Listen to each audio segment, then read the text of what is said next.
watching The 7 from WATE 6 on your side.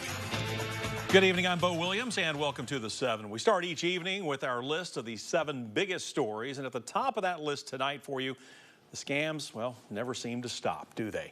Lately, we're seeing an awful lot of pretend police officers out to bully you into giving them your money. The Anderson County Sheriff's Office says they're getting hit now with complaints coming from people saying they are getting tired of these calls. It's not new, but it is different from what you might expect. These scammers aren't telling you that a big jackpot is waiting for you. They are using the names of government agencies and warning that you're in trouble unless you pay.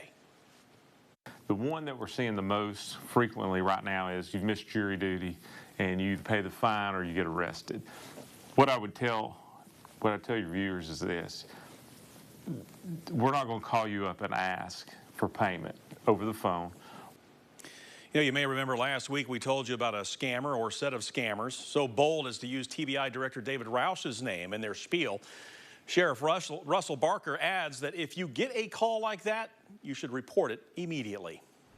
Next on our list for you tonight, a big update to that deadly shootout last week in Monroe County that we've been following for you. A second person has now been charged in this case, and those charges include first-degree murder for the new defendant, Sweetwater, along with a first-person charge, Liu Gabriel Huerta.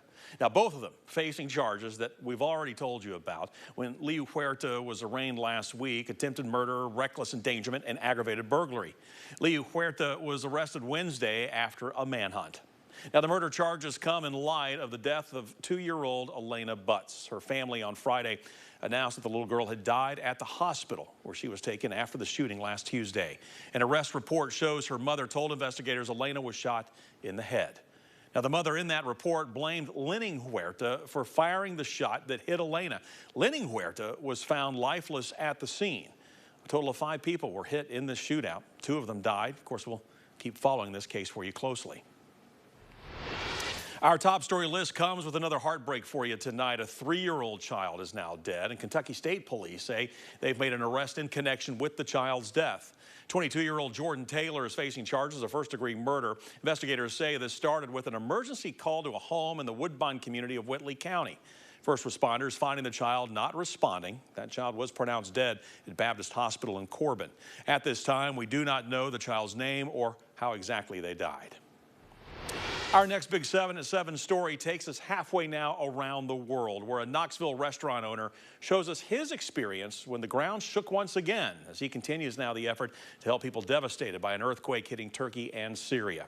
Just today, a quake measuring 6.4 in magnitude shook that already devastated area. Yassin Terou of Yassin's Falafel House, a native of Syria, posting this video to his business's Facebook page, even as the ground was still shaking, and messaging us to say that he was okay.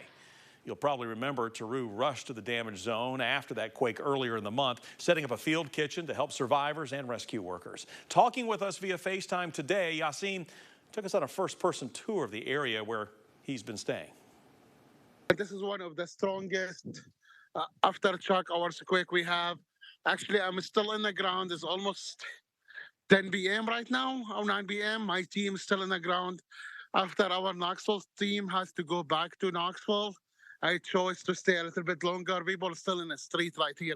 If you see, you call me by chance, and I'm still in the street in a tent city.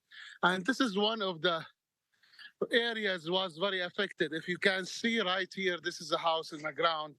A lot of these houses was people under it is Nordag, Gaziantep, Nordag, Gaziantep. They've been evacuating people by helicopter today.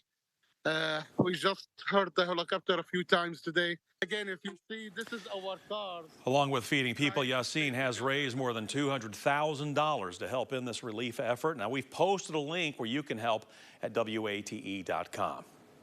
The Big 7 list next brings us back here to East Tennessee and back to Monroe County, where along with that deadly Sweetwater shooting last week, we're now learning about a shootout that sent a man to the hospital in Madisonville. The incident happening at a home on Maple Street. Officers were first called to the home after learning that someone was shot.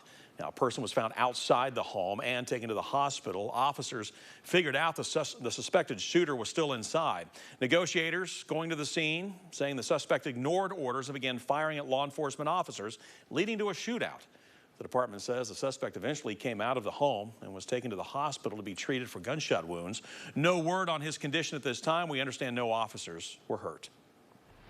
We are wrapping up the Big 7 at 7 for you with the former president's health care decision and how it shines a spotlight now on hospice care. You know, over the weekend, we learned that former President Jimmy Carter is now in hospice care at his Georgia home. After facing cancer and recent stays in the hospital, the oldest living president deciding to spend his remaining time at home with family instead of undergoing more medical intervention. We are told he has the full support now of his medical team and family. Hospice is typically covered by Medicare, Medicaid, and other medical insurance providers. Families have the option to set up in-home care or use a hospice facility. Using a hospice house can come with extra costs. Now, a family and a provider will need to make a decision that best fits their specific needs. However, here in Knoxville, there are over a dozen hospice care resources. But of course, end-of-life care can be difficult for family members. There are so many different ways that we can initiate that. Physicians, primary care physicians are a great resource. There has to be a doctor that has deemed that it is within that time frame and that they could benefit from their hospice or from a hospice. So you can get that from a primary care physician. You can always, if you're at the hospital, case management teams will work with you. It's also being comfortable to say, hey, this is where we're at. Is this an option? Because a lot of times people are just not comfortable making that call. Heather Wilkerson, who you just heard from, she's the director of nursing at Sacred Ground Hospice House. It's a nonprofit and depends on volunteers to help keep their facility running. If you would like to find out how you may be able to help out, we will have a link for you on our website. Again, just go to WATE.com.